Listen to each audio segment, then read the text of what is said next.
Don't forget to subscribe and leave a comment on this video saying I subscribed. Let's get into it.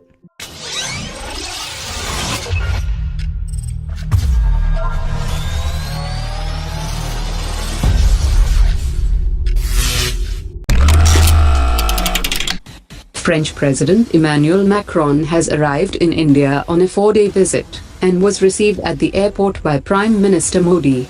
In a joint statement, the French president has said that stability in the Indian Ocean region is very important for the stability of the entire world, and France stands with India for freedom of navigation in the Indo-Pacific. India and France also signed 14 key agreements in the strategic areas of security and protection of classified information, and companies from both the countries signed contracts worth $16 billion. Under the deal signed by Prime Minister Modi and President Emmanuel Macron, India and France will open their naval bases to the navies of both the countries.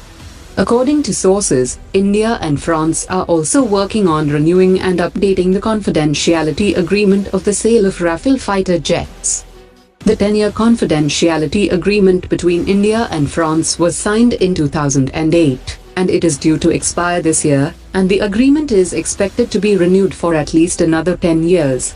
Sources said that France will also be pushing for additional Rafale fighter jets and building submarines under the Su-35 program of the Indian Navy, which is worth around $8 billion.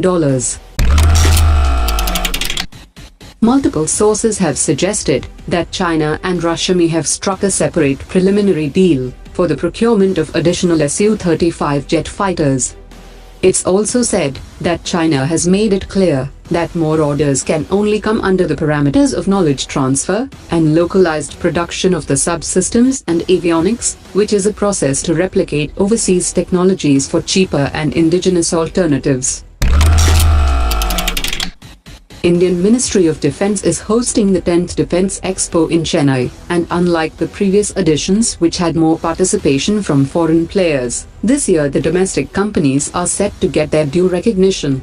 The government wants to showcase its public sector units to the world, like Hindustan Aeronautics Limited, Defence Research and Development Organization, as well as private domestic firms like the Kalyani Group and Tata Group, for becoming a new export hub for military equipment.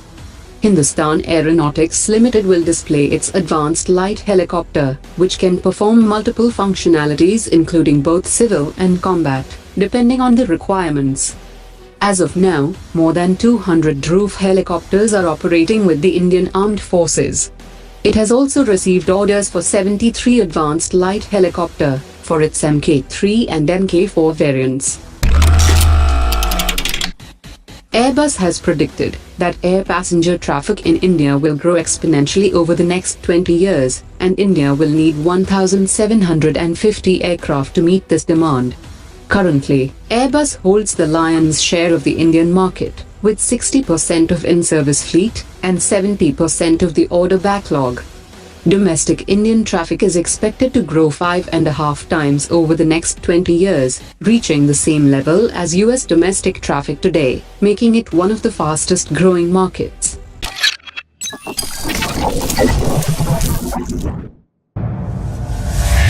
Omar dropped it.